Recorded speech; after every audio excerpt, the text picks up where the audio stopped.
30 fucking gallons of fucking shit, piss, puke, and blue shit. It's fucking beautiful, man. Those fuckers. Fuck you, Denny's. We got the hell out of there. I'm still laughing about it. I bet you, if you went to that Denny's in Portland, there's probably stains on that back door. It was pretty great. They gave us shitty service, we gave them some shit back. Do you remember the night you guys went to a Denny's in Oregon? You guys got really bad service. You remember that story at all? Yeah, but that might be incriminating, so I don't know if I should talk about that. Oh, we've already got three full accounts. I wasn't there. I know it was before Chicago, was out on the East Coast. And I'm driving the cargo van, and all the rest of the guys, they're in another van. They're, you know, I'm following them, and Wesley's riding with me, and it's like the second or third time Wesley's rode with me. Well, it was Wardo and Wesley. I don't know if anyone else was in the van, but behind them was everyone else in the Sublime crew. When Wesley had to go to the bathroom, he'd just pee like in a little Snapple bottle, dump it out the window, put a cap on it, and set it off to the side. So we're driving along, and Wesley says, "Excuse me, sir, I got to go to the bathroom." He did what was necessary and got off, or tried to get off, and when he got off the off-ramp, there was extreme traffic, so all he did was get off the ramp. Michael gets frustrated, like just pulls around in front of me and pulls off right on the side of these, like on a crossroads, two highways crossing. So we're in a long line of cars going around, and everyone can see everything that's going on, so no one's moving. Wesley jumps out of the van. Wesley goes flying out of the van, just standing in the middle of nowhere, drops his shorts and just lets like 10 glasses of orange juice go. And just spews diarrhea all over the off-ramp. And I like turned my head away from Wes and kind of looked back off to the other side, and I could look in the rearview mirror, and here comes this lady driving down the road, and she's just got this look of terror on her face. A 300-pound black man blowing mud on the side of the highway. He comes back over to the van and he says, "I'm sorry, sir. I drank too much goddamn orange juice." Defecation bubbles. I had defecation bubbles, goddammit.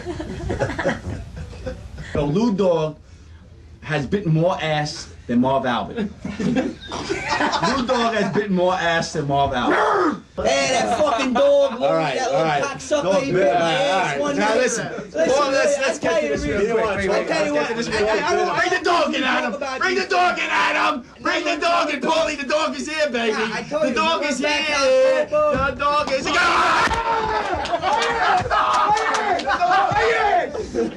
Holy shit!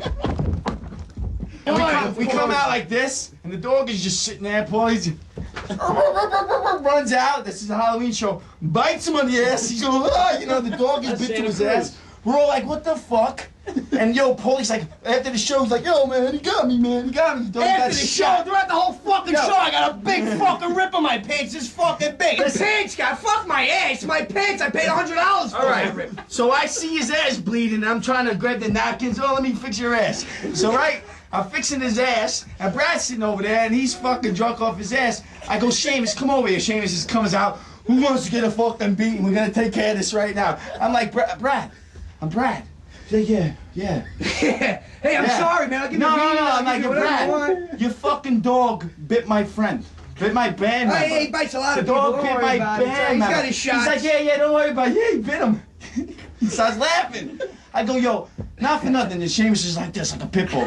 I go, I'm gonna fucking shoot your dog before the show is out. And he said, oh, why are you gonna do that? I go, I'm gonna shoot your dog. You think it's a joke? I'm gonna shoot your dog. No, don't do that. He got all mad at me. He wouldn't even talk to me. He took the dog. He goes out on his set, and he ties the dog up in front of the fucking monitor. This is how fucking crazy that fucking dog is. He starts strumming his guitar, and the dog is just laying there sleeping. Fucking Dalmatians are deaf. With blood, with Paulie's ass cheeks fucking Hey, he was tasting my asshole. We're for the dogs, though. We're for the dogs. Louie had to sleep in bed with us at night. Every night, he was in between us. He was the most pampered dog. Louie was like Brad's alter ego. He was so in love with that dog. Mm-hmm. He would sit on the couch with him and pet him and have his head. And he'd go, look at my dog. Look. And I'm like in the middle of vacuuming or something. He's like, honey, look at my dog. one of Brad's favorite tricks to do to me in the studio was to yell my name, and I'd look over him just in time to see him holding Lou Dog by the tail and see the thumb go right up the butt, just all the way to the second knuckle, just thump.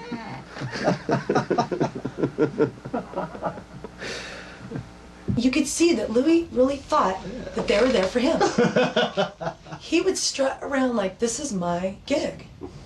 These guys are my backup band. I mean, he really has, he's got so much attitude. That dog could talk. He'd totally have an English accent and be like, oh, you people. You know? He, you know, took Louie everywhere, of course, and we walked down to Blue Cafe. One Hit Wonder was playing. And there's that patio outside of Blue Cafe, and everyone knows Louie, and we always would tie him up out in front of bars and stuff. So we tied him up outside. For some reason, I walked over to the window upstairs and looked out to see if Louie was there, and he was gone.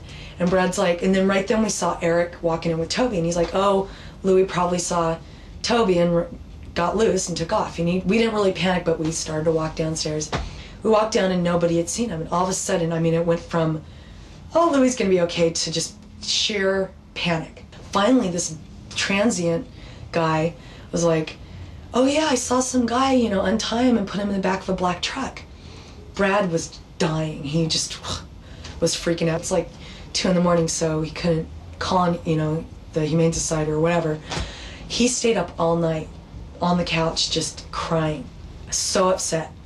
The next day he made flyers. He was calling everybody on his answer machine. He sang that song. It's on the Firecracker Lounge. Lou Dog Went to the Moon.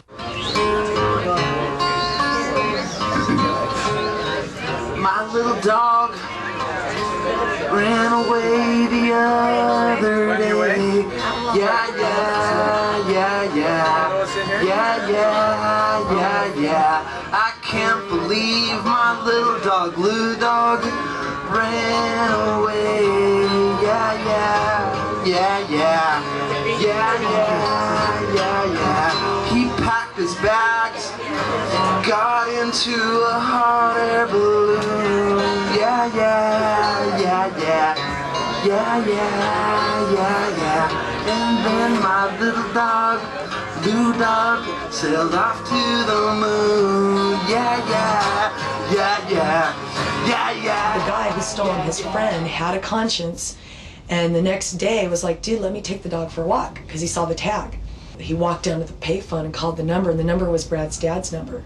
And so he called the number and he's like, I found your dog and I'm gonna drop him off. And well, halfway there, the guy got scared and dropped him off at Ripples. And so Ripples called the number on his tag and called Brad's dad and was like, we got your dog here at Ripples, you know. So they went and picked him up, Jim and Janie picked him up. And then they didn't even call us, they just came and dropped him off, and Louie came running up the stairs, and Brad was so happy. I was like, thank God. I mean, I honestly could not imagine what Brad would have done if Louie was really gone. Yeah, yeah, yeah, yeah, yeah, yeah, yeah, yeah. Good day! Good day! That was the day that Lou Dog went to the moon. It was a weird relationship.